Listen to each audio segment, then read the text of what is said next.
বাংলাদেশ থেকে আপনাদের আগ্রাসী মনোভাব আপনারা পরিহার করুন। ধর্মের ভেদাভেদ ভুলে গিয়ে আমরা দেশের স্বার্থে 2024-এ আমাদের দেশের সাধারণ ছাত্র সকলকে দেশ রক্ষার জন্য আগামী দিনের আমার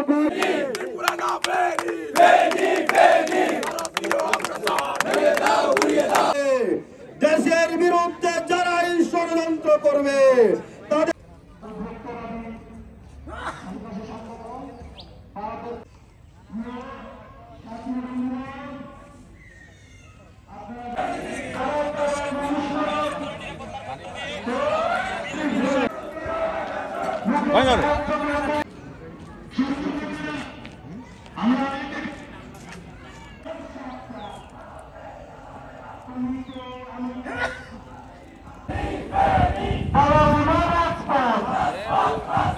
আমার